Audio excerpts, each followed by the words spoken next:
नमस्ते दोस्तों, मेरा नाम दीपक गिरनानी है और आप सभी का मेरे चैनल इग्नाइट दी फ्लेम पर स्वागत है। इस चैनल में मैं 5 चीज़ों पर कंटेंट बनाता हूँ: fitness, leisure, adventure, motivation and employment. तो before we start I would like to ask you one question. पहले तो मैं बिल्कुल नहीं चाहूँगा कि कोई भी व्यक्ति हॉस्पिटलाइज हो, पर खुदा ना खास्ता किसी का एक्सीडेंट हो जाए, कोई बड़ी बीमारी आ जाए और हॉस्पिटलाइज होना पड़े और 3 लाख, 5 लाख, 10 लाख या 50 लाख का खर्चा आ जाए, तो आप क्या चाहेंगे?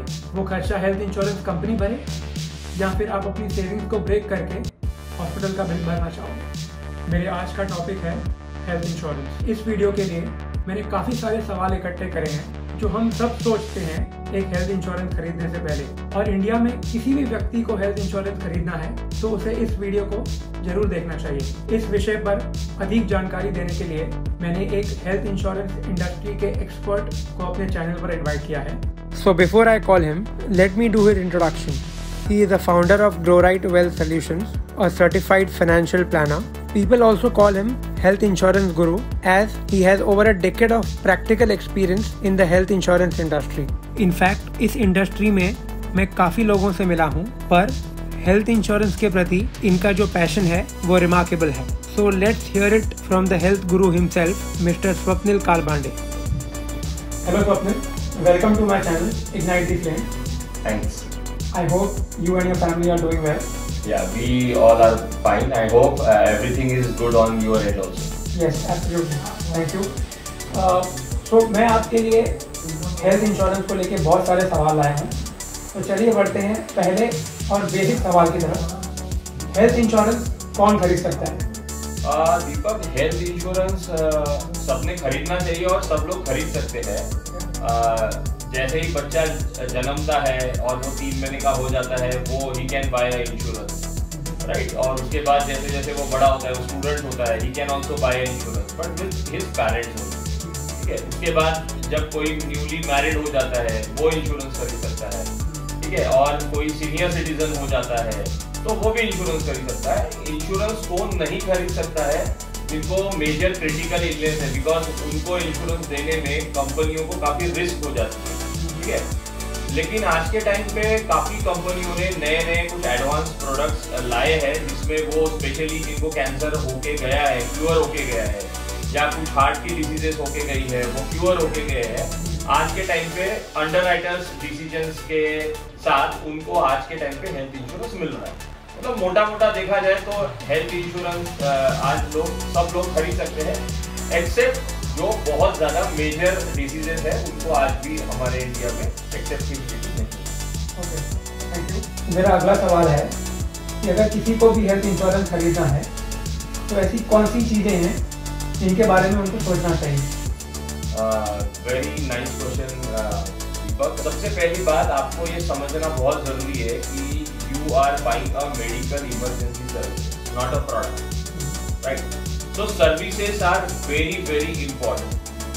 जब भी मुझे लोग पूछते हैं कि भाई हेल्थ इंश्योरेंस खरीदने के टाइम सबसे इम्पोर्टेंट चीज क्या होती है, तो बहुत सारे लोग अलग चीजें बताते हैं, but according to me best चीज है आपका एडवाइजर प्रॉपर सिलेक्ट करना बहुत जरूरी है। अगर आप अपना एडवाइजर प्रॉपर सिलेक्ट करते हो तो वो ऑटोमेटिकली आपको बेस्ट ऑफ बेस्ट चीजें दिलाने में कामयाब हो जाएगा। तो सबसे इम्पोर्टेंट चीज है कि your adviser should be very much strong, he should have a knowledge, right. और एडवाइजर के बाद then he will definitely give you a good product, ठीक है। तो product is very important, right. Company is very important. After that the companies claim settlement ratio is very important. उसका आप कह सकते हो कि उसका नेटवर्क लीड सबसे ज्यादा अच्छा होना चाहिए। जो कैशलेस नेटवर्क ज्यादा से ज्यादा प्रोवाइड कर रहा है, ऐसा इंश्योरेंस हमने लेना चाहिए। उसके बाद वो प्रोडक्ट के अंदर आप रूम रेंट का कैपिंग ना हो तो ज्यादा बेटर है, आईसीयू का कैपिंग ना हो तो ज्यादा बेटर है, ठीक है। उसमें कोई सब लिमिट्स ना हो तो और भी बेटर है। मतलब जो भी सर्जरीज करना चाहते हो या जो भी ट्रीटमेंट आप करना चाहते हो, उसके लिए अगर आपको सारे पैसे मिल जाते हैं उसमें, तो सबसे बेटर हो। उसके बाद आज के टाइम पे मार्केट में ऐसे भी प्रोडक्ट है जिसमें वेटिंग पीरियड नहीं के बराबर ही है, या तो कम से कम वेटिंग पीरियड वाले प्रोडक्ट्स अगर आप लेते हो तो ज्यादा बेटर है। उसके बाद डे केयर ट्रीटमेंट्स आती है, तो ये चीजें आती है। But finally before ending I would always say कि एक गुड एडवाइजर आपको ये सारी चीजें दिला सकता है। अगर आपका गुड एडवाइजर ही नहीं है तो ये सारी चीजें वो आपको कभी नहीं बताएगा। बेचने वाले सिर्फ आके बेच के चले जाएंगे, इनके पास बिल्कुल भी नॉलेज नहीं होता है। So choose the good adviser, everything will definitely follow back to back. Okay, thank you. So my next question is, लोग हेल्थ इंश्योरेंस खरीदते वक्त कौन सी गलतियां करते हैं? दीपक, ये बहुत इम्पोर्टेंट क्वेश्चन है। जब आप हेल्थ इंश्योरेंस खरीद रहे हैं बहुत सारी गलतियां करते हैं, और सबसे बड़ी गलती क्या करते हैं कि ऑनलाइन पोर्टल्स पे जाते हैं सबसे पहली बात, ठीक है, अपना नाम नंबर डालते हैं, और जब भी हम ऑनलाइन पोर्टल पे सारी चीजें डालते हैं तो वहाँ पे हमारे पास 15-20 कंपनियों का प्रोडक्ट्स आ जाता है। तो सबसे पहली चीज वहाँ पे जाके कंपैरिजन चार्ट्स को फिल्टर करते हैं। सबसे इम्पोर्टेंट चीज हेल्थ इंश्योरेंस खरीदते वक्त ये चीजें ध्यान में रखनी है कि हम सिर्फ फीचर्स को मैच नहीं करके इंश्योरेंस खरीदें। और सबसे बड़ी मतलब गलती तो मैं ऑनलाइन पोर्टल्स की भी बता सकता हूँ। I have seen almost all online portals, उसपे 90% चीजें अपडेटेड ही नहीं, लेकिन उन्हीं चीजों को लेके वो कंसिडर कर लेते कि भाई यही चीजें हैं हेल्थ इंश्योरेंस लेते वक्त, और फिर वो जब क्लेम्स आता है या उनको सपोर्ट सिस्टम कोई नहीं होता है तब जाके उनको समझता है कि ये उन्होंने बहुत बड़ी गलती है। तो सबसे इंपॉर्टेंट चीज है कि ऑनलाइन पोर्टल पे जाएंगे, कंपैरिजन करेंगे, कंपैरिजन में जो बेस्ट है वो ले लेंगे, उसमें भी वो कोशिश करेंगे कि कम से कम प्रीमियम वाला चीज करें। तो मेरे हिसाब से this is the first mistake. Second, बहुत सारे लोगों को मैंने देखा है कि वो बैंक से जाके इंश्योरेंस खरीदते हैं। मैं बार बार एक ही चीज कहना चाहता हूँ कि ये हेल्थ इंश्योरेंस जो है ये इमरजेंसी सर्विसेज है। ये कोई ऑनलाइन जाके मोबाइल सिलेक्शन करना कि इसमें कौन से फीचर्स अच्छे हैं, या जाके फ्रिज खरीदना या टीवी खरीदने वाली चीज नहीं है। ये सर्विसेज है, ये अत्यावश्यक सेवा की एक सर्विस है। ये जिंदगी और मौत की बात है, यहाँ पे सर्विस बहुत मैटर करती है, राइट। तो बैंक्स में जाते हैं। अब बैंक्स में ग्रुप इंश्योरेंस प्रोडक्ट्स होते हैं मोस्ट ऑफ द टाइम, और वो ऐसे खरीद लेते हैं जो कि 2-3 साल के बाद बैंक बंद कर देती है, फिर वो दूसरी कंपनी में उनको जाना पड़ता है, और ऐसे में उनका बहुत लॉस भी होता है, ठीक है। So this is the second mistake. Third and the biggest mistake is that कि जब वो किसी भी जगह पे जाके कंपैरिजन करते हैं, वो किसी एडवाइजर के पास जाते हैं और बोलते हैं कि मुझे ये पर्टिकुलर कंपनी का इंश्योरेंस चाहिए। मतलब ये उन्होंने गृहीत धर लिया है, ये उन्होंने कंसीडर कर लिया है कि भाई यही कंपनी क्लेम देती है। एक होता है क्लेम सेटलमेंट रेशियो, ठीक है, एक होता है क्लेम अमाउंट सेटलमेंट रेशियो, एक होता है कि किस तरीके से कंपनी का अप्रोच होता है। ये चीज आपका एक अच्छा एडवाइजर जो होता है वही आपको बता पाता है। कुछ चीजें जो पोर्टल पे बहुत खूबसूरत लगती होगी वो एक्चुअल में नहीं होती होगी। बहुत सारी कंपनियों का मैनेजमेंट चेंज हो चुका होता है, बहुत सारे लोगों के अंदर क्लेम्स की प्रॉब्लम्स होती है। ये कोई भी ऑनलाइन पोर्टल आपको कभी नहीं बताएगा। दूसरी इंपॉर्टेंट चीज है, ऑनलाइन पोर्टल्स पे आपको हमेशा नई नई चीजें चेंज होते हुए दिखेगी। आज कोई बेस्ट कंपनी ये दिखाएगी तो 2 महीने बाद वो दिखाएगी।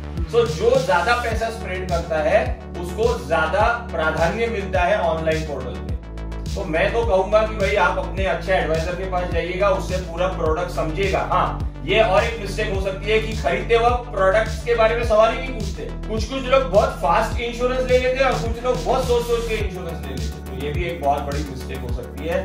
बहुत सारे लोग तो लेने के बाद भी अगर कोई क्लेम नहीं हुआ तो अपनी पॉलिसी बंद कर लेते हैं, फिर जाके जब क्लेम आता है तो फिर परेशान होते हैं, फिर वही एडवाइजर को फोन करते हैं कि भाई मेरी पॉलिसी चालू हो सकती है क्या, या एग्रीगेटर को फोन करते हैं। उस टाइम पे हम कुछ नहीं कर सकते।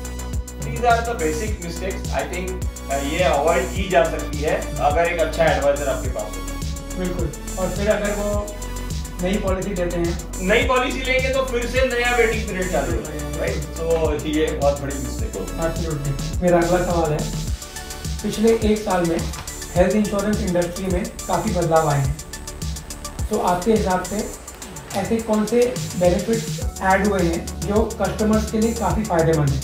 सो वेरी इंटरेस्टिंग क्वेश्चन, और मुझे बहुत अच्छा भी लगता है। नई नई चीज़ों को मैं खुद भी डेवलप करते रहता हूँ, और मेरे तरफ से भी मैं अलग अलग कंपनियों को सजेस्ट करते रहता हूँ कि नई नई चीज़ों को ऐड करना है।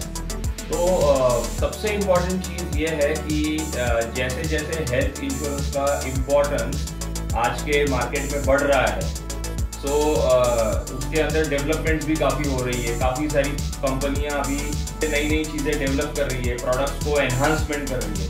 तो मोटे मोटे अगर डेवलपमेंट्स अगर हमने देखा जाए तो पहले के टाइम पे रूम रेंट्स में रिस्ट्रिक्शंस हुआ करती थी। अभी आज के टाइम पे ऐसे भी प्रोडक्ट्स हैं जिसमें आप कोई भी रूम ले सकते हो। उसके बाद काफ़ी कंपनियां अभी ज़्यादा से ज़्यादा डे केयर ट्रीटमेंट्स दे रही है। उसके अंदर जो सप्लीमेंट्स होती थी वो मोस्ट ऑफ द कंपनियों ने अभी बंद कर दी है। उसके बाद ये कोविड का जैसे सिनारियो हुआ तो उसके अंदर ऑनलाइन कंसल्टेशन डेवलप हो गया है। मतलब आपने जब इंश्योरेंस खरीदा तो आपके इसमें एक ऐसा फीचर रहेगा कि जहाँ से आप ऑनलाइन डॉक्टर से कंसल्टेट कर पाओगे जिस भी प्रकार की बीमारी हो, ठीक है। तो वो उसके अंदर बदलाव हुए हैं। उसके बाद आपको मैं बता दूं कि काफ़ी कंपनियां बोनस बंद कर दी थी, लेकिन प्राइवेटाइजेशन के बाद काफ़ी प्राइवेट कंपनीज ने बोनस देना शुरू कर दिया। तो उसके बाद बोनस को प्रोटेक्शन करने के लिए भी कुछ कंपनियां सामने आई है। उसके बाद इन्फ्लेशन प्रोटेक्शन आया है, कुछ कंपनियों ने इन्फ्लेशन प्रोटेक्शन, मतलब लास्ट ईयर का जो इन्फ्लेशन रेट था हेल्थ इंश्योरेंस का दैट वाज अप्रोक्सीमेटली 14.5 और इस साल का ऑलमोस्ट डबल हो गया है। तो ऐसे सिचुएशन में कुछ कंपनियां अपने तरफ से कुछ एनहांस सम एश्योर्ड क्लाइंट्स को दे रही है।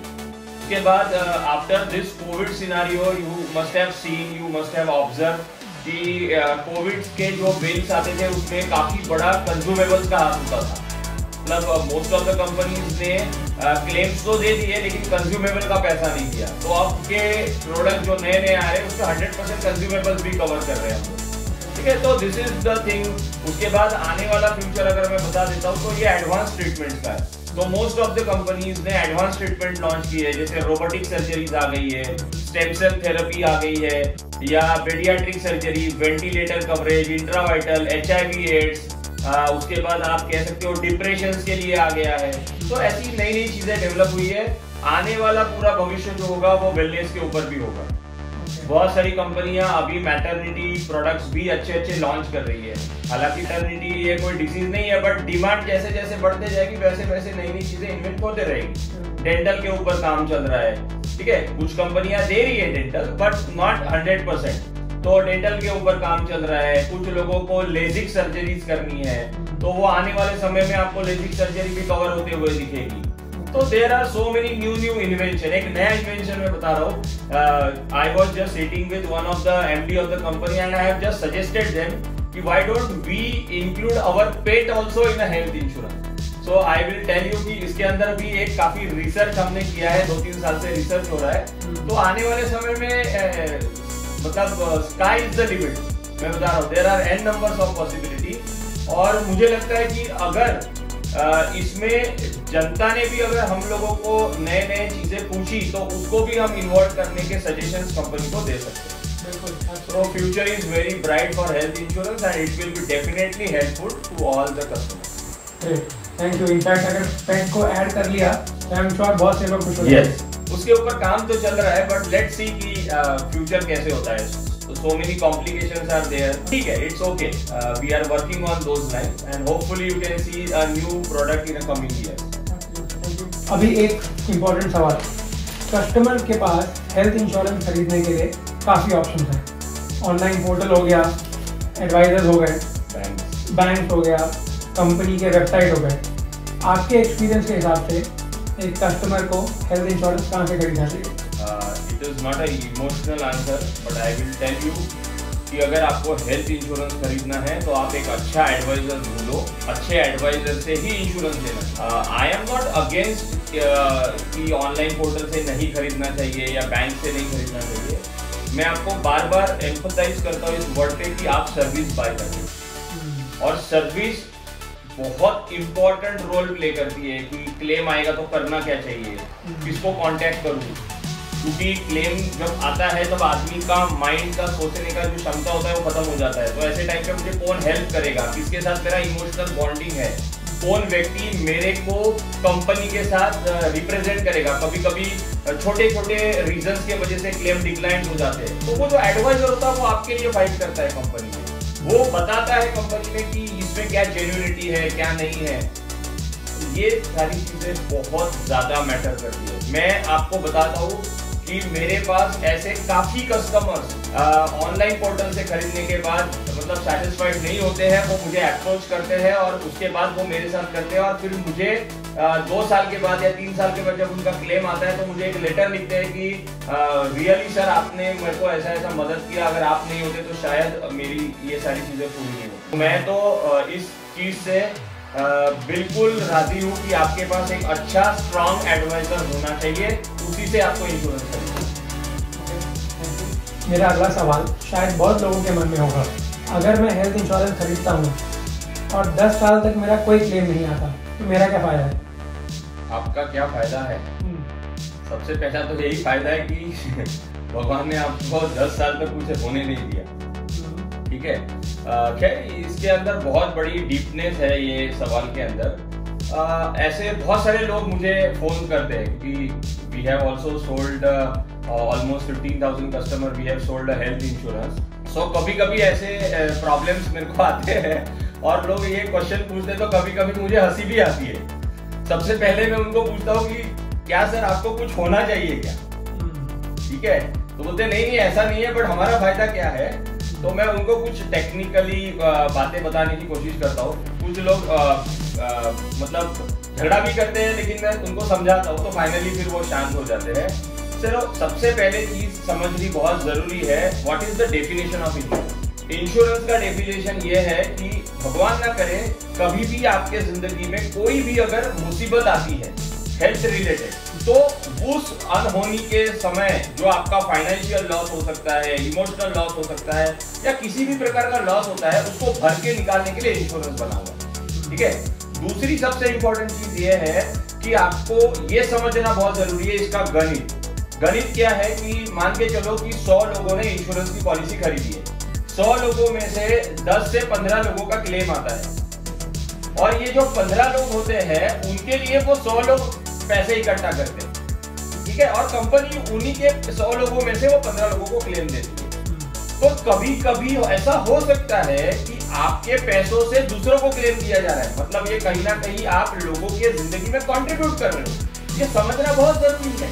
लेकिन अब मुसीबत किसके ऊपर भी कभी भी आ सकती है, आइदर वो आप हो सकते हो या आइदर वो कोई और हो सकता है। तो जब आप प्रीमियम भरते हो तो आपके पैसों से किसी ना किसी को मदद जरूर हो रही है, या जब आपके ऊपर क्लेम आ रहा होता है तो कोई ना कोई जो अपना पैसा भरता है उससे आपका इलाज हो रहा होता है। सेकंड चीज, अगर आप क्लेम नहीं लेते हो तो आपको नो क्लेम बोनस मिलता ही है, राइट। उसके अलावा आपका ट्रैक रिकॉर्ड भी कंपनी के साथ अच्छा रहता है। ठीक है, और चौथी चीज है आपको टैक्स बेनिफिट भी मिलता है, तो आप उसका भी आनंद ले सकते हो।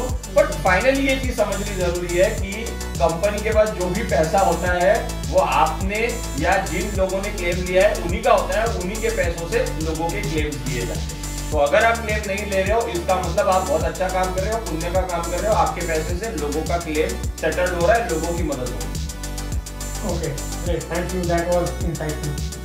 बहुत से यंग लोग ये सोचते हैं कि वो फिट है और उन्हें हेल्थ इंश्योरेंस की कोई ज़रूरत नहीं। आपके हिसाब से हेल्थ इंश्योरेंस खरीदने के लिए राइट एज क्या है?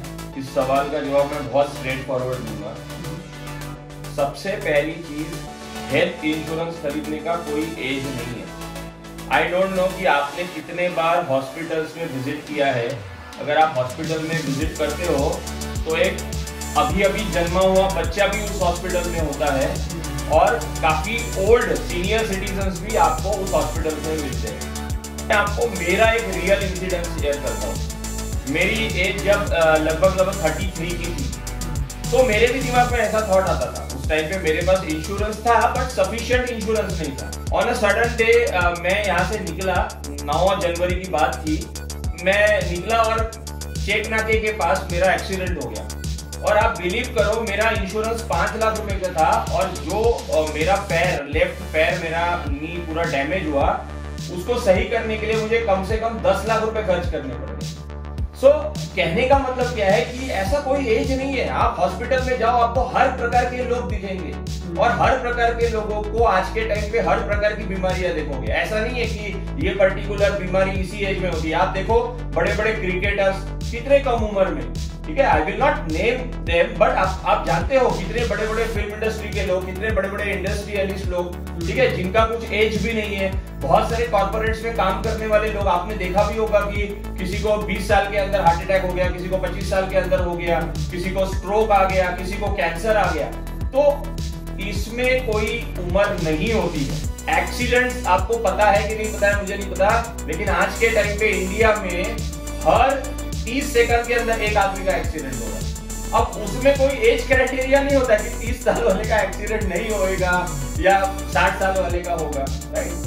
तो मेरे हिसाब से इसका कोई एज नहीं होता है। हर व्यक्ति के पास एक सफिशिएंट हेल्थ इंश्योरेंस होना चाहिए। और मैं ये भी कहना चाहता हूँ कि अगर आपके पास अभी भी इंश्योरेंस नहीं है तो आपने जल्द से जल्द लेना चाहिए, क्योंकि इसका भी कोई टाइम नहीं होता है। हम कहते हैं ना, जब जागे तब सवेरा, ठीक है, तो ये ऐसी बात है। अभी भी नहीं है तो आप अपना जल्द से जल्द इंश्योरेंस लीजिएगा, ठीक है। और डेफिनेटली मेरी जो एडवाइस है उसको फॉलो करिएगा, सो दैट आपको उससे हेल्प मिलेगी, अच्छे से अच्छा इंश्योरेंस मिलेगी। तो जैसे कि आपने कहा कि एक हेल्थ इंश्योरेंस पॉलिसी एक अच्छे एडवाइजर से ही लेनी चाहिए, पर इंश्योरेंस पॉलिसी देने के लिए कितना टाइम लगता है? क्योंकि पोर्टल पर जाते हैं तो मिनटों में मिल जाती है।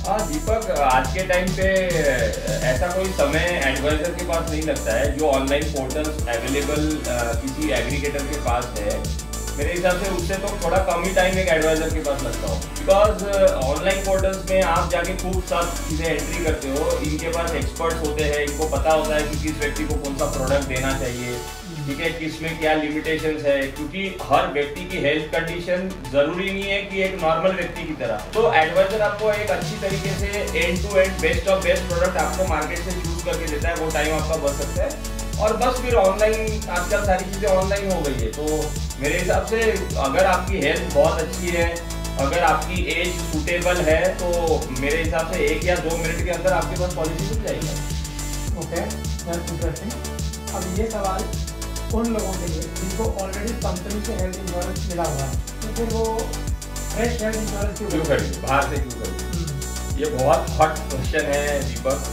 और इसमें अलग अलग थॉट प्रोसेस है लोगों की, बट मैं आपको आज दिल से जवाब देना चाहता हूँ। अगर ऐसे कुछ लोग होंगे जिनके पास कॉर्पोरेट का इंश्योरेंस होगा, तो ये चीज आप दिमाग में समझिएगा कि कॉर्पोरेट का जो इंश्योरेंस होता है ये टेम्पररी पीरियड के लिए होता है। सबसे पहले, जब तक आप इस कंपनी में हो तब तक आपके पास वो इंश्योरेंस है, पहली चीज। दूसरी चीज है, बहुत लिमिटेड कवरेज वहां पर मिलता है। ऐसा नहीं है कि आप वहां में उस कंपनी में कोई बहुत बड़े राजा के पोजीशन पे हो, ठीक है, तो आपको अनलिमिटेड कवरेज मिलेगा, राइट। तो एक लिमिटेड कवरेज वहां पे होता है। और तीसरी इंपॉर्टेंट चीज ये है कि बहुत सारे लोग आज के टाइम पे जॉब चेंज करते हैं, तो जब वो ट्रांजिशन पीरियड होता है, मान के चलो उस दौरान अगर आपको कुछ हो जाता है तो फिर आप क्या करोगे। तीसरी चीज है कि आपने देखा होगा कि कॉर्पोरेट्स में लोग काम कर रहे हैं, प्रेशर बहुत होता है, तो लोगों को अलग अलग डिसीजेस काफी कम उम्र में होता है। उसके बाद उसको रियलाइज होता है कि भाई नहीं, मेरे पास इंश्योरेंस होना चाहिए। फिर उसके बाद वो खरीदने के लिए निकलता है, और बहुत सारे लोगों को मुझे ना भी बोलना पड़ता है। मतलब आज के टाइम पे हमारे पास ऐसे बहुत सारे कस्टमर्स तो है, लेकिन मजबूरी ये है कि हम उनको इंश्योरेंस नहीं दे सकते, क्योंकि उनको कुछ मेजर डिसीजेस हो गई। जिनको कुछ कम डिसीजेस हुई है, अगर उनको भी अगर इंश्योरेंस लेना है तो उसमें काफी लंबा वेटिंग पीरियड उनको सर्व करना पड़ता है। बिकॉज कॉर्पोरेट इंश्योरेंस में हर चीज प्री एग्जिस्टिंग हो या आपकी नेम्ड एलिमेंट्स होते हैं, वो फर्स्ट डे से कवर्ड होता है, तो आपके पर्सनलाइज इंश्योरेंस में ये नहीं होता है, राइट। सो हमेशा अपने अपने फ्यूचर के लिए अभी से प्लानिंग करके रखना चाहिए। दूसरी बात है कि जितने भी कॉर्पोरेट इंश्योरेंस है उसमें हर एक चीज कवर्ड होगी ऐसा जरूरी नहीं। सो हमेशा मैं कहूंगा कि आपने अपने, जैसे आपने रिटायरमेंट के लिए आप अपना प्लानिंग करते हो, राइट, तो आप एक रिटायरमेंट का ही सोच के या टैक्स बेनिफिट का ही सोच के या आप अपने फ्यूचर का ही सोच के अपना एक हेल्थ इंश्योरेंस लेना चाहिए। We always called that plan is a plan B, but trust me, that is not your plan B. It is named as plan B, but it is definitely going to be used like your plan. Because मेरे साथ ऐसा हुआ है और ऐसा लाखों लोगों के साथ हुआ है, और ट्रस्ट मी, आज के टाइम पे लोग अवेयर हुए हैं। मेरे पास हजारों ऐसे लोग हैं जिनके पास एक अच्छा कॉर्पोरेट इंश्योरेंस है, लेकिन उन्होंने अपना प्लान भी आज भी लेके रखा है, वो प्रीमियम्स भर रहे हैं। बिकॉज आने वाले समय में 50 लाख 1 करोड़ रुपए की भी कोई वैल्यू नहीं रहेगी और वो डेफिनेटली उनको उस टाइम पे काम में आएगी। ओके, चलो माना कि प्लान भी बहुत इम्पोर्टेंट है, पर अगर कंपनी से मुझे 3 लाख का इंश्योरेंस ऑलरेडी मिला हुआ है तो मैं फिर से फ्रेश पॉलिसी, बेस पॉलिसी क्यों खरीदूँ? मैं टॉप अप पॉलिसी खरीद दूंगा। राइट, ये आपका सवाल सही है। तो ये आपको आइडेंटिफाई करना है कि आपके पास पहली बार तो प्रोडक्ट कैसा है। दूसरी बात क्या है कि ये मेरे हिसाब से थोड़ा सा टेम्पररी हो सकता है कि चलो मेरे पास कंपनी ने 3 लाख रुपए दिया है, उसके ऊपर का मैं 50 लाख रुपए खरीद सकता हूँ, विच इज मेरे हिसाब से एक लेमैन के नजर से ये बहुत सूटेबल चॉइस है। करते भी है ऐसा लोग, बट मैं कहता हूँ कि जब मैं अपना प्लान भी डिजाइन कर ही रहा हूँ तो क्यों ना फिर थोड़ा सा एक्स्ट्रा पैसा डाल के अच्छा प्रोडक्ट ले लूँ। बिकॉज जब आप रिटायर्ड हो जाओगे, आपका जो बेस पॉलिसी नहीं रहेगा, कल मान के चलो आपका क्लेम 3 लाख रुपए का आया और आपके पास बेस पॉलिसी नहीं है, आपको कोई बड़ी बीमारी हो गई है, अब आपको बेस पॉलिसी नहीं मिलेगी। मतलब कल अगर कोई भी क्लेम आएगा उसमें 3 लाख रुपए कट जाएंगे, उसके ऊपर का आपको पैसा मिलेगा। जबकि बेस पॉलिसी महंगी होने के पीछे रीजन ही ये होता है कि बेस पॉलिसी पे क्लेम आने के चांसेस बहुत ज्यादा होते हैं। ठीक है, दूसरी बात है कि दीपक, बहुत सारे लोग एक गलती करते हैं। इनफैक्ट मैं बहुत सारे एडवाइजर से, बहुत सारे लोग जिन्होंने बहुत बड़ा बिजनेस इस हेल्थ इंश्योरेंस में किया है, उनको कभी कभी कुछ बेसिक क्वेश्चंस पूछता हूँ। मैं जब ट्रेनिंग्स लेता हूँ तो मैं उनको पूछता हूँ, भाई आपको पता है क्या कि टॉपअप क्या होता है और सुपर टॉपअप क्या होता है? तो बहुत सारे लोगों को तो यही बात नहीं पता होती। मतलब ट्रस्ट मी कि 100 में से 99 people they don't even have idea about super top up. तो मैं एक छोटा सा एग्जांपल देता हूँ इफ टाइम अलाउज। ठीक है, सो क्या होता है, फॉर एग्जांपल एक लेमैन की भाषा में मैं समझाना चाहता हूँ कि मान के चलो अगर आपके पास एक बेसिक पॉलिसी है 3 लाख रुपए और अगर आपने एक 50 लाख रुपए का टॉपअप खरीद लिया जो आज के टाइम पे मेरे हिसाब से 5-6 हजार रुपए में आता है। ठीक है, हाँ, उसमें भी लोग फाइनेंशियल ढूंढते कि यार 5,000 रुपए का वो मिल रहा है तो आपका क्यों 8,000 का मिल रहा है, राइट? लेकिन उसमें एक बहुत बड़ा हिच होता है जो लोगों को नहीं पता होता है, इसीलिए मैं ये एग्जांपल दे रहा हूँ। तो मान के चलो कि आपके पास एक 3 लाख रुपए की बेसिक पॉलिसी है और आपने 50 लाख रुपए का टॉपअप ले लिया। ठीक है, और आपका कल क्लेम आता है, फर्स्ट क्लेम आता है सपोज 10 लाख रुपए का, तो 3 लाख रुपए आपके बेसिक पॉलिसी से मिल जाएंगे और 7 लाख रुपए आपके टॉपअप से मिल जाएंगे। Right, absolutely right. एक लेमैन के भाषा में एब्सोल्युटली इसका जवाब है यस, मिल जाएंगे, कोई प्रॉब्लम नहीं। अब मान के चलो आपके दूसरा क्लेम आ जाता है और दूसरा क्लेम 5 लाख रुपीस का होता है। अब ऐसे समय में आपको लगता है कि मेरे 50 लाख रुपए में से मैंने 7 लाख रुपए यूटिलाइज किए, मतलब मेरे पास 43 लाख रुपीस है और अभी ये क्लेम तो 5 लाख का है तो मुझे 5 लाख रुपए मिल जाएंगे। बट इसका जवाब है नहीं, आपको आपके 5 लाख रुपए नहीं मिलेंगे बिकॉज आपके उस पॉलिसी में 3 लाख के ऊपर का ही क्लेम मिल सकता है क्योंकि 3 लाख रुपए डिडक्टेबल अमाउंट है। आपको 2 ही लाख रुपए मिलेंगे क्योंकि आपका वो क्लेम ये कहता है कि अगर 3 लाख के ऊपर ही कुछ क्लेम आया तो मैं दूंगा। अब यही सिनारियो हम सुपर टॉपअप के साथ लेते हैं कि आपका पहला क्लेम 10 लाख रुपए का आया, आपने 3 लाख रुपए बेस पॉलिसी से लिए और 7 लाख रुपए आपके सुपर टॉपअप से लिए। अब आपका दूसरा क्लेम 5 लाख रुपए का आया तो आपके पास जो 43 लाख रुपीज रिमेनिंग है वो 43 लाख रुपीज में से आप ले सकते हो because super top up act like a continuity policy of your base policy.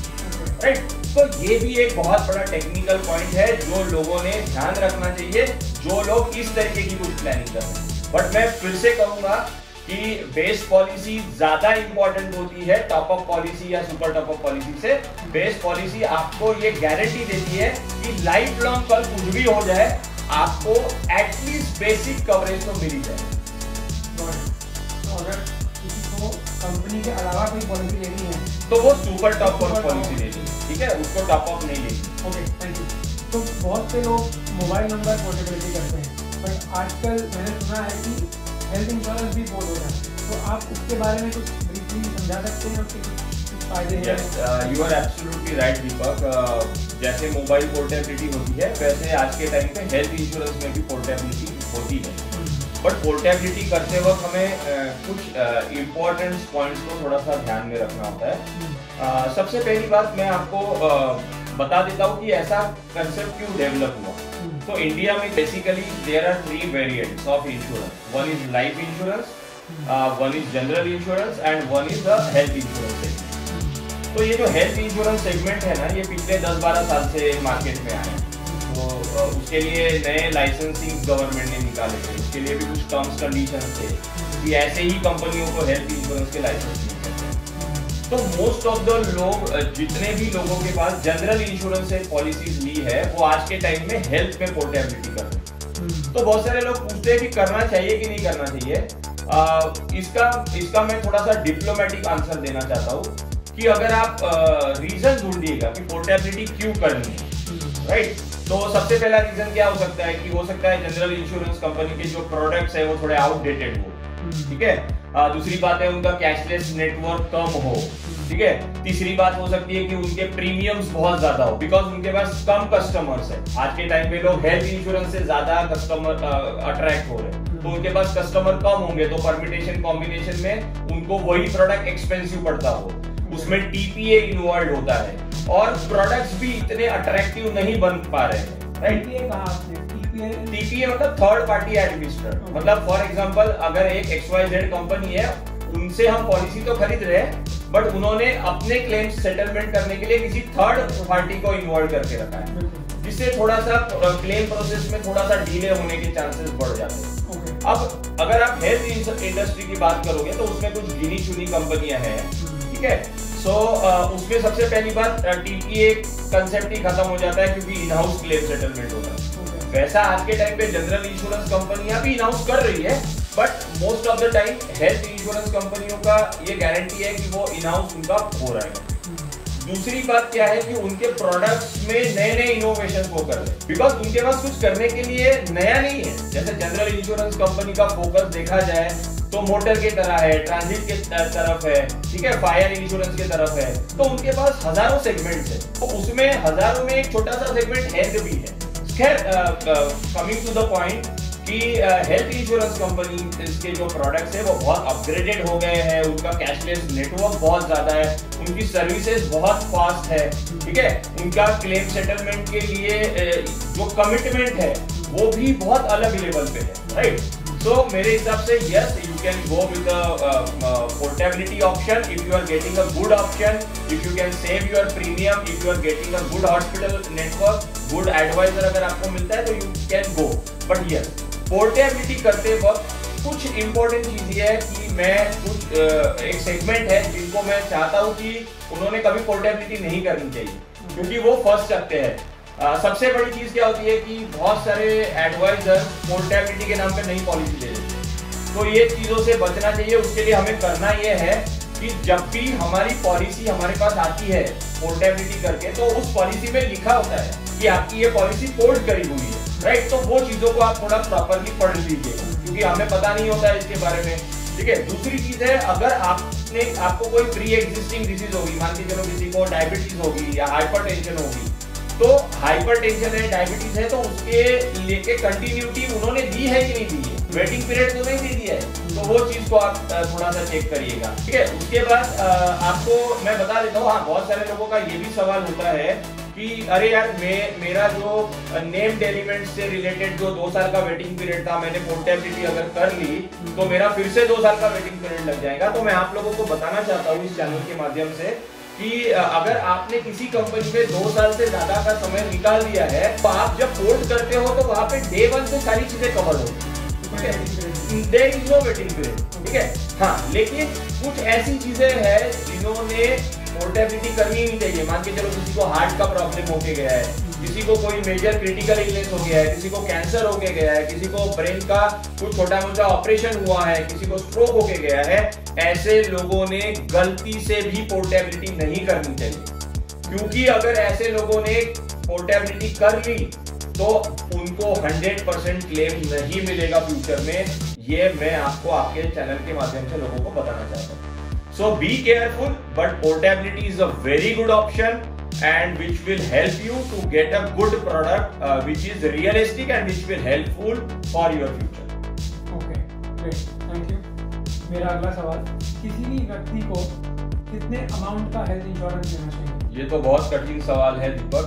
इसका फैसला तो मुझे लगता है हर आदमी ने खुद के परिवार के साथ बैठ के लेना चाहिए। बट अगर आपने मुझसे ये सवाल पूछा है तो मैं थोड़ा सा एक ट्रैक रिकॉर्ड के हिसाब से बता देता हूँ कि इन्फ्लेशन आज के टाइम पे बहुत तेजी से बढ़ रहा है, हेल्थ इंडस्ट्री में बहुत ज्यादा पैसे चार्ज किए जा रहे हैं बिकॉज मैन पावर कम है, फैसिलिटीज बढ़ानी है, लोगों को थोड़ा सा एनहांस फैसिलिटीज आज के टाइम चाहिए, तो इन्फ्लेशन बहुत तेजी से बढ़ रहा है, राइट। दूसरी बात है कि हेल्थ इंश्योरेंस लेते वक्त हमें हमेशा ये चीज ध्यान रखनी है कि आज से ज्यादा हमें health insurance futuristic thought process को ध्यान में रखते हुए लेना है। तो हो सकता है कि आज के टाइम पे किसी हार्ट डिजीज के लिए अगर 5-7 लाख रुपए लगते होंगे, तो आज के 10 साल बाद उसी चीज के लिए आपको 30-40 लाख रुपीज लगेंगे। तो जब भी आप हेल्थ इंश्योरेंस ले रहे हो तो हमेशा अपना सम एश्योर्ड जो भी आप रख रहे हो वो आगे का ध्यान में रखते हुए कर सकते हो। बिकॉज अगर आपने कम सम एश्योर्ड ले लिया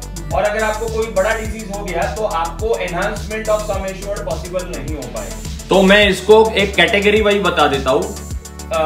सिर्फ टैक्स बेनिफिट के ध्यान में रखते हुए आप अपना हेल्थ इंश्योरेंस मत लीजिएगा। मतलब मान के चलो अगर आप एक लोअर इनकम क्लास में आते हो तो आपके पास कम से कम 10 लाख रुपए का इंश्योरेंस होना चाहिए। अगर आपकी इनकम थोड़ी बहुत अच्छी हो, ठीक है, तो आपके पास कम से कम 25 to 50 लाख रुपीज का इंश्योरेंस होना चाहिए। और अगर आप चाहते हो कि कल भविष्य में कुछ ऐसे ट्रीटमेंट्स भी लेने हैं जो मुझे इंडिया में नहीं कर लेने हैं, मेरे को बाहर के देशों में भी लेने हैं, जैसे बहुत सारी सेलिब्रिटीज को मैं आज के टाइम पे इंश्योरेंस मैंने दिया है, तो उन लोगों के पास 6-6, 10-10 करोड़ के भी इंश्योरेंस है।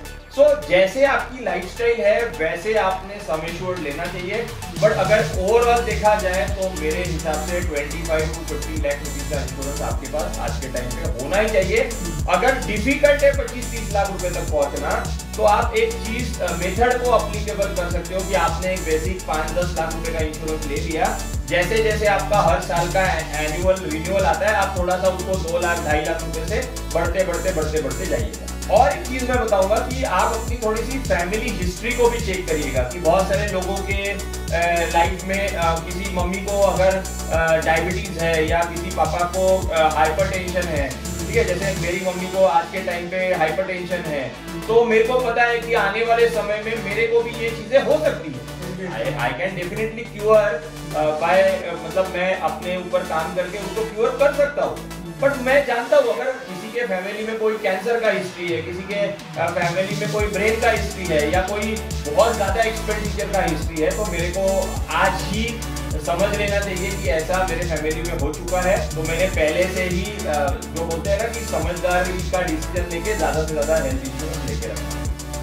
बट नॉर्मली 10, 20, 25 लाख रुपए तक आपके पास होना चाहिए। Thank you. मेरा अगला सवाल जो शायद बहुत हेल्थ इंश्योरेंस एडवाइजर फेस करते होंगे, अगर मैं आपसे हेल्थ इंश्योरेंस लेता हूँ तो आप मुझे कितना डिस्काउंट दोगे? डिस्काउंट? चलो मैं इसके 2 अलग अलग जवाब देता हूँ। सबसे पहली बात तो जब आप हेल्थ इंश्योरेंस खरीदते हो तो कंपनी भी आपको डिस्काउंट दे सकती है। अगर आप 1 साल की जगह 3 साल का प्रीमियम एक साथ भरते हो तो आपको कंपनी फ्लैट 10% डिस्काउंट देती है, ठीक है, तो you can save your money on that. Is that for all the companies? Few companies are giving, but धीरे धीरे इस मॉडल को अभी बाकी कंपनी भी अडॉप्ट कर रहे हैं। ओके, ठीक है, तो ये एक चीज हो गई। दूसरी चीज क्या होता है, इससे आपका 2-3 फायदे होता है। एक तो आपका 10% बच जाता है। दूसरी बात है कि मान के चलो कि ये 3 साल के पीरियड में अगर कंपनी ने कुछ प्रोडक्ट अपग्रेडेशन किए जिसके वजह से उन्होंने आपको थोड़ा सा ज्यादा चार्ज कर रहे हैं, तो आपको ज्यादा चार्ज नहीं कर सकते क्योंकि उन्होंने ऑलरेडी आपका 3 साल का प्रीमियम ले लिया, ठीक है, तो वहां पे आपका फायदा हो जाता है। तो मैं तो कहूंगा कि 3 साल का ले लो, मतलब आने वाले 3 साल में जो भी इन्फ्लेशन की वजह से प्रोडक्ट्स के जो रिवाइज होते हैं या प्रीमियम बढ़ते हैं उसमें आपका काफी फायदा हो जाएगा। देखा जाए तो 10% से बहुत ज्यादा ही फायदा होगा। कभी कभी तो एज ब्रैकेट चेंज होने पे तो आपको 40%, 50% तक का भी डिस्काउंट मिल सकता है, ठीक है, बट वो आपके एडवाइजर ने आपको वैसा बताना चाहिए। हमारे पास जब भी कोई ऐसा व्यक्ति आता है तो हम उसको उसके एज के हिसाब से प्रॉपर कैलकुलेशंस करके देते हैं। अब इसका एक दूसरा पॉइंट है जो मैं थोड़ा सा हार्शली जवाब देना चाहूंगा। पहले ही मैं आप लोगों से माफी मांगता हूँ, अगर मेरे से कोई डिस्काउंट मांगता है स्पेशली अबाउट द फाइनेंशियल, तो मैं ऐसे इंसान को इंश्योरेंस ही नहीं बेचता हूँ, because I never ever want to compromise with the service. मैं बार बार कह रहा हूँ क्योंकि सर्विस ही सबसे ज्यादा इंपॉर्टेंट है और इसमें ऐसे कोई बहुत मार्जिन नहीं है लोगों, ठीक है। अब अगर उसकी रोजी रोटी आप छीन लोगे तो आपको लगता है क्या कि जब आपके लाइफ में कोई इमरजेंसी आएगी उस टाइम पे वो आपका फोन उठाएगा? बराबर है। आप क्या ये ऐसा एक्सपेक्ट कर सकते हो? राइट, बिल्कुल नहीं कर सकते हो। तो मेरे मामले में तो मैं कभी भी आज तक मैं कहता हूँ कि बेटर है सर आप किसी और से ले, ठीक है, बिकॉज मैं सर्विसेज के साथ कॉम्प्रोमाइज नहीं कर सकता हूँ। मुझे रात को लोग 2 बजे भी फोन करते हैं, मैं उनको हेल्प करता हूँ। कभी कभी लोगों को हॉस्पिटल्स नहीं मिल रहे होते तो हॉस्पिटल्स में फोन लगा के उनको ये करना होता है। कैशलेस के लिए कभी लेट हो रहा होता है तो मैं उनके लिए कंपनी से फाइट करके जल्द से जल्द कराने की कोशिश करता हूँ। So those people only want to do the business, they used to give the discount. सबसे पहली एक चीज इंपॉर्टेंट समझनी बहुत जरूरी है दीपक, कि इंश्योरेंस आप एडवाइजर के लिए नहीं खरीदो। इंश्योरेंस जो है ना वो आप अपने बेनिफिट्स के लिए खरीदो, राइट। इंश्योरेंस खरीदने से आप अपने एडवाइजर का इलाज नहीं करने वाले हो, राइट। इंश्योरेंस खरीदने से अगर आपके ऊपर कल कोई इमरजेंसी आती तो आप अपना इलाज करने वाले हो, राइट। तो आप ऐसी सोच इतनी बड़ी रखते हो और अगर ऐसी छोटी सी बात करोगे तो मुझे नहीं लगता है कि आप इंश्योरेंस लेने के हकदार। बेटर है आप लो ही मत, राइट। मैं तो कहता हूँ 10-10 हजार रुपए जमाओ और वही पैसा भविष्य में यूज करो अपने किसी भी चीज के लिए, अगर आपका क्लेम नहीं आता है तो। और फिर क्लेम आ गया तो फिर तो भगवान ही बचाए। सो सॉरी टू से बट ट्रस्ट मी, प्लीज ऐसी बातें ना करिएगा। ये कहीं ना कहीं आपके बारे में भी लोगों के सामने जो ये इस तरीके की चीजें जाती है उससे आप भी अपने नजरों में गिर सकते। एक और सवाल, मैंने सुना है कि हेल्थ इंश्योरेंस के प्रीमियम आजकल बहुत बढ़ रहे हैं, तो ये यूजुअली हर साल बढ़ते हैं या कांस्टेंट रहते हैं? बहुत अच्छा सवाल है दीपक जी ये। मैं थोड़ा सा इसको ब्रीफली बता देना चाहता हूँ कि हेल्थ इंश्योरेंस के जो प्रीमियम है वो टोटली एज ब्रैकेट से डिपेंड करते हैं। मतलब एज कम तो प्रीमियम कम, एज ज्यादा तो प्रीमियम ज्यादा। 45 to 50 के एज ब्रैकेट में बहुत बढ़ते हुए आपको दिखाई देंगे, ठीक है, और 60 एंड अबव, बिकॉज बीमार पड़ने के चांसेस थोड़ा सा ज्यादा एज बढ़ने के साथ बढ़ सकते हैं। दूसरा सबसे इम्पोर्टेंट फैक्टर ये है कि आज के टाइम पे कि लोग इंश्योरेंस को एक प्रकार से आप कह सकते हो कि इसको एक लग्जरी के तरह इस्तेमाल करें। मतलब लोगों को किसी भी हॉस्पिटल में जाने के बाद बड़े से बड़ा रूम में रहना है जाके, ठीक है, उनके लिए महंगे से महंगा रूम बुक होना चाहिए, महंगे से महंगे डॉक्टर्स के पास जाना है, राइट। कहीं ना कहीं ये मतलब जो बहुत कॉम्प्लिकेटेड बीमारी नहीं है, तो जैसे होता है ना कि कंपटीशन भी डेवलप हो गई कि भाई मैं इस हॉस्पिटल में हूँ, इस रूम में मैं रह रहा हूँ, तो थोड़ा सा वो स्टेटस की भी बात डेवलप हो गई है लोगों के अंदर, राइट। तो एक रिस्पॉन्सिबिलिटी बनती है हम सब लोगों की, बिकॉज अगर कंपनी के ऊपर क्लेम ज्यादा आएगा, राइट, तो क्लेम ज्यादा आएगा तो ऑब्वियसली सब लोगों के अंदर वो प्रीमियम का बंटवारा होता है, राइट। तीसरा इंपॉर्टेंट फैक्टर ये भी है आज के टाइम में कि अलग अलग नई नई चीजें डेवलप हो रही है, नई नई बीमारियां डेवलप हो रही है। बहुत सारे कस्टमर्स के तरफ से कंप्लेंट्स भी जा रही है, रेगुलरिटी को ये भी होना चाहिए, ये भी होना चाहिए। और अब कभी कभी तो कंपनियां सुनती है, कभी कंपनी खुद की तरफ से भी डेवलप कर रही है, ऐसा मैं नहीं कहूंगा। और कभी कभी गवर्नमेंट की तरफ से या अथॉरिटीज की तरफ से भी उन पे प्रेशर आ रहा है कि ये भी चीजें ऐड करो। तो वो ऐड करने से उनके ऊपर जो क्लेम का जो बर्डन है ये बढ़ता है। तो ऐसे सिचुएशन में कंपनी के पास प्रीमियम बढ़ाने के अलावा और कोई दूसरा रास्ता नहीं होता, राइट। चौथी चीज और सबसे इंपॉर्टेंट चीज कि पहले के समय में जो क्लेम रेशियो मैंने आपको बताया कि 7 to 15% के रेंज में आगे पीछे होते रहता था, आज के रेंज में वो 20 to 25, कभी किसी कंपनी का 30-35% पे भी जाके पहुंचा है। आपको मैंने पहले ही बताया कि सारा खेल ही कॉम्बिनेशन का है कि इनपुट भी कम है और आउटपुट ज्यादा है। तो ऐसे सिचुएशन में अगर मुझे क्लेम देना है तो मुझे मेरा प्रीमियम बढ़ाना ही पड़ेगा, राइट। तो these are the reason, but yes, समय जैसे जैसे चेंज होते जाएगा कुछ चीजें स्टेबिलिटी में भी आपको दिखाई देगी। आप देख सकते हो कि दवाइयों के भी रेट्स बढ़े हैं, हॉस्पिटल्स के रेट्स बढ़े हैं, रूम्स के रेट्स बढ़े हैं, जो डॉक्टर्स हैं उनका रेट्स बढ़ा हुआ है। तो ये भी ऐसे बहुत सारे रीजन है जिसका सारा का सारा बुर्दन जो आप कह सकते हो, लायबिलिटी आप बोल सकते हो, सारी की सारी इंश्योरेंस कंपनी पे आ रहा है। और ये भी एक बहुत इंपॉर्टेंट रीजन है कि आपका प्रीमियम बढ़ रहा है। एक और इम्पोर्टेंट सवाल, लोग हेल्थ इंश्योरेंस खरीदते हैं क्लेम्स के लिए,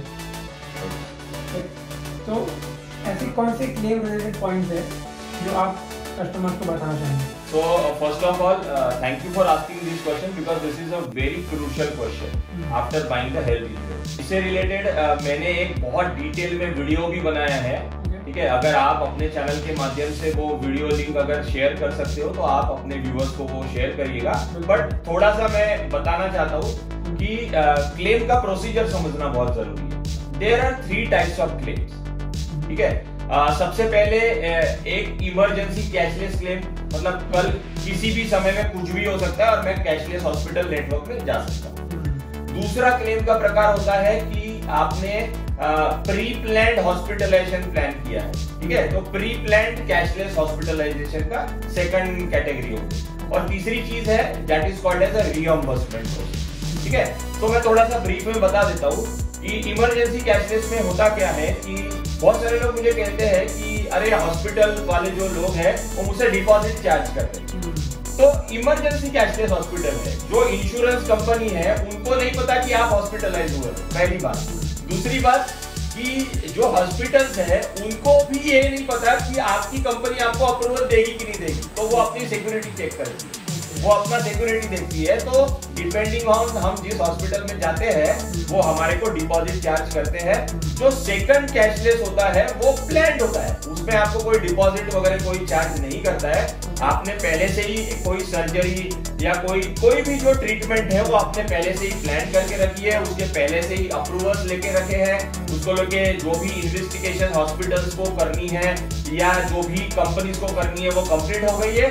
आप जाते हो और वो हॉस्पिटलाइजेशन आपको जो भी डिफरेंस अमाउंट होता होगा वो आपको पे करके आपको निकल जाता है। तीसरा और इम्पोर्टेंट चीज होता है रियम्बर्समेंट।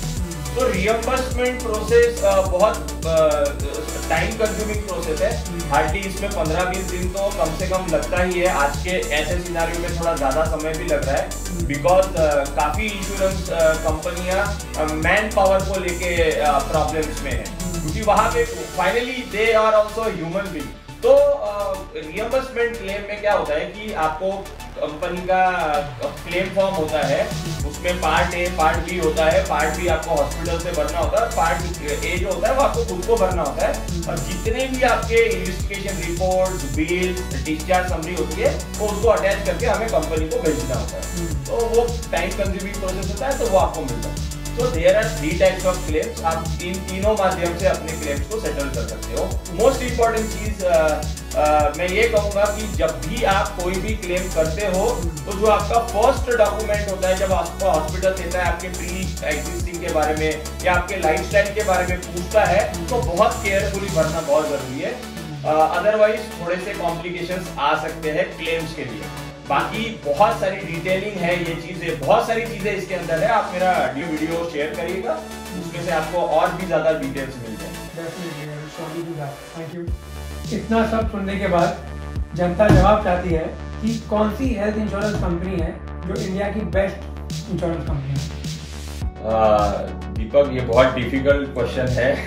अगर मेरे इस वीडियो में बाकी कंपनियों के लोगों ने सुन लिया तो वो मुझे मारेगी, बट यस मैं थोड़ा सा ट्रूली इसका जवाब देना चाहता हूँ। वैसे तो सारी कंपनियां अच्छी होती है, सारी कंपनियां कोशिश करती है कि वो अपना बेस्ट ऑफ बेस्ट दे पाए, लेकिन अगर लास्ट कुछ फ्यू इयर्स का अगर मैं थोड़ा सा रिकॉर्ड देखूं, मतलब कंपनी अच्छी कैसे होती है? क्या कंपनी सबसे ज्यादा क्लेम देती है इसलिए अच्छी होती है?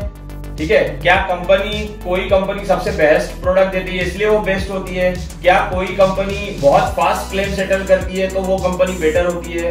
It's a combination, right? कि कंपनी की सोच क्या है, कंपनी का थॉट प्रोसेस क्या है, कंपनी का मैनेजमेंट क्या चाहता है, कंपनी की नीयत कितनी अच्छी है, ठीक है, उसके लिए वो टेक्नोलॉजी कितनी अच्छा यूज कर रहे हैं, कितना इजीली लोगों तक पहुंच रहे हैं, कितना अच्छी तरीके से इनोवेशंस लेके आ रहे हैं। तो मेरे हिसाब से अगर आप मुझसे पूछोगे कि मेरे पास कौन सा इंश्योरेंस है, वो मैं बताता हूँ। हालांकि मैंने नहीं बोलना चाहिए, जो लोगों की पसंद है, बट अगर आप मुझसे पूछोगे कि सबसे बेस्ट कंपनी इन सारे माध्यम से कौन सी अच्छी लगती है, तो मेरे हिसाब से care health insurance, which was formerly known as Religare Health Insurance.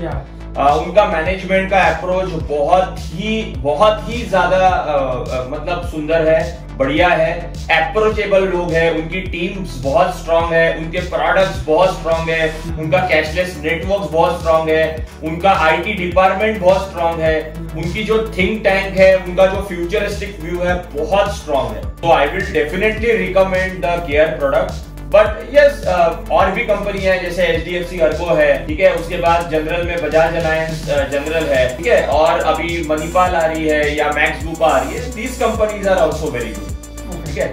But make sure कि मैं बार बार कहूंगा कि किसी से भी जब इंश्योरेंस लेते हो तो मेक श्योर कि दैट पर्सन जो आपको इंश्योरेंस बेच रहा है वो स्ट्रांग हो, मतलब किसी भी कंपनी का भी इंश्योरेंस दे वो उस कंपनी में थोड़ा एक अच्छा पोजीशन रखना बहुत जरूरी है, जिससे आपके क्लेम्स को इजीली हैंडल करने के लिए फायदा होता है। चलो, इतनी बातें करने के बाद ये तो मालूम पड़ गया कि हेल्थ इंश्योरेंस एक अच्छे एडवाइजर से खरीदना चाहिए, पर मुझे कैसे मालूम पड़ेगा कि मेरा एडवाइजर सही है या नहीं? Very important question. मैंने पहले भी आपको कहा है कि ये एक सर्विस इंडस्ट्री, तो सर्विस इंडस्ट्री के से रिलेटेड अगर हम कुछ सवाल उससे पूछते हैं, जैसे कि अब जनरली कोई मुझसे पूछता है तो मैं उनको क्या बोलता हूँ, बहुत सारे लोगों के बहुत सारे सवाल होते हैं, तो I try to satisfied my client. तो मैंने सैटिस्फाइड करने का मतलब सिर्फ बातों से सैटिस्फाइड नहीं किया है, ठीक है। तो अगर मैं एज ए कस्टमर किसी के पास जाऊंगा तो मैं उससे पूछूंगा भाई कि उसके पास प्रोडक्ट नॉलेज कितना है, मैं उससे प्रोडक्ट रिलेटेड एकदम निचोड़ के सवाल पूछूंगा कि भाई प्रोडक्ट्स में क्या है, कैसे है, रूम रेंट कितना है, आईसीयू चार्जेस कितना है, किस पे क्या वेटिंग पीरियड है, तो मुझे बेसिक अंदाजा आ जाएगा कि भाई उसको नॉलेज कितना है, ठीक है। दूसरी बात है कि आप उसको एक बहुत इंपॉर्टेंट क्वेश्चन पूछ सकते हो कि अगर मान के चलो कि भगवान ना करे कल मेरा क्लेम आ गया, तो what kind of a service I am expecting from you, ठीक है। तो उससे भी पता चल जाएगा कि अगर क्लेम आ गया तो आप मुझे क्या हेल्प करोगे। तो आज मुझे अगर लोग क्लेम आने के बाद फोन करते हैं तो सबसे पहले तो मैंने अपनी एक क्लेम की टीम सेट करके रखी है, बिकॉज मुझे ये बात पता है कि कभी कभी ही कस्टमर्स को सर्व करने का मौका मिलता है और मुझे उस मौके को गंवाना नहीं है। मैं नहीं चाहता हूं कि किसी का क्लेम आए, but obviously as a business prospect मेरे लिए वो एक मौका है कि मैं उसको दिखा सकता हूं कि मैं कितनी अच्छी तरीके से सर्विस दे सकता हूं। तो अगर कल कोई भी क्लेम आता है तो सबसे पहली बात तो हम उनसे 1-2 मिनट बात करते हैं कि भाई इंसिडेंस कैसे हुआ, क्या हुआ, थोड़ा सा डीपली उसके साथ कम्युनिकेट करने से थोड़ा सा समझने की कोशिश करते हैं कि उसके साथ क्या हुआ। उससे क्या हो जाता है कि वो शांत हो जाता है। दूसरी बात है कि हम उसका जो भी नजदीकी नेटवर्क हॉस्पिटल्स हैं वो उसको हम सजेस्ट करते हैं। कुछ अच्छे हॉस्पिटल्स अगर हमें पता होंगे तो उसके लिए हम उसको हेल्प करते हैं। उसका जब कैशलेस के लिए वो डालता है तो हम उसको बोलते हैं कि जब भी आप कैशलेस के लिए रिक्वेस्ट डालोगे तो आपको कंपनी से जो मैसेज आएगा वो हमें फॉरवर्ड कर दो, सो दैट मैं जल्द से जल्द उसके अंदर अप्रूवल्स अरेंज कर सकता हूँ, ठीक है। इन द मीनवाइल जब वो ट्रीटमेंट ले रहा हो तो उसके फैमिली मेंबर्स का भी नंबर हम अपने पास ले लेते हैं और उनसे हमारी क्लेम टीम का कम्युनिकेशन चलते रहता है कि कैसे चल रहा है, सब बढ़िया है। कभी कभी क्लाइंट खुद ही वहां पे बैठ के हमें फोन करता है अगर वो सीरियस कंडीशन में ना हो तो। उसके बाद उसका जो डिस्चार्ज आता है तो डिस्चार्ज के टाइम पे भी कोशिश करते हैं कि उसको जल्द से जल्द डिस्चार्ज मिल जाए और मैक्सिमम उसका बिल कंपनी की तरफ से दिलवाया जाए।